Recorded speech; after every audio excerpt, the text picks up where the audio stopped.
Hi friends, कौन आपण मानक सब इंटरेस्टिंग जीके क्वेश्चन उत्तर जानवर अच्छी तेरे वीडियोटी को शेष पर्यंत निश्चित रूपे देखूँ। तेरे चलन जाना आज प्रथम क्वेश्चन कौन रही केउं फल खाइबा द्वारा शरीर क्षत बहुत शीघ्र ठीक होता है। ऑप्शन ए अंगूर, ऑप्शन बी कदली, ऑप्शन सी बादाम, ऑप्शन डी कमला। उत्तर जानी कमेंट रे जणातु।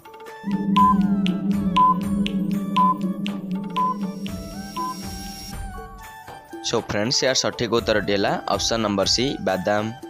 तेबे आपण मानक पई परवर्ती प्रश्न, बरकोली खाइबा द्वारा केउं रोग ठीक होता है।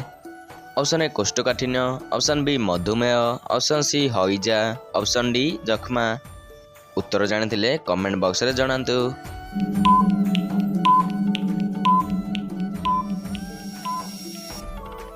सो फ्रेंड्स, यार सठिक उत्तर है ऑप्शन नंबर ए कोष्ठकाठिन्य। तेबे आपण मानक पई परवर्ती प्रश्न, केउं पक्षीर आखिरे 3टी पलक रही थाए। ऑप्शन ए बादुड़ी, ऑप्शन बी सारस, ऑप्शन सी पेचा, ऑप्शन डी बग। उत्तर जानी कमेंट बॉक्स रे जणातु।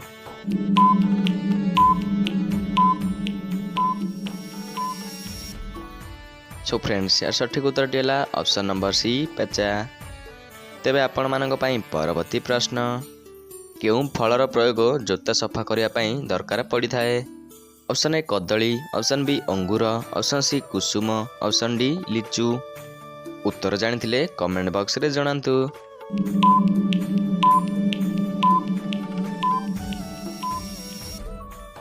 सो फ्रेंड्स, यार सठिक उत्तर है ऑप्शन नंबर ए कदली। तेबे आपण मानक पई परवर्ती प्रश्न, प्रतिदिन सकाळु व्यायाम करिवा द्वारा केउं समस्या दूर होता है। ऑप्शन ए सतेज लगिबा, ऑप्शन बी रक्त संचालन, ऑप्शन सी पाद फुलिबा, ऑप्शन डी मस्तिष्क शांत। उत्तर जानी कमेंट बॉक्स रे जणातु।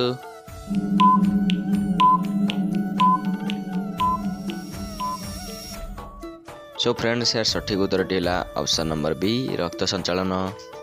प्रतिदिन सकाळु व्यायाम करने द्वारा रक्त संचालन समस्या दूर होता है। वीडियोटी भल लाइक करूँ। प्रतिदिन एमती नुआ नुआ जीके वीडियो देखा आम चैनल को सब्सक्राइब करी बेल नोटिफिकेशन को ऑन कर रखु।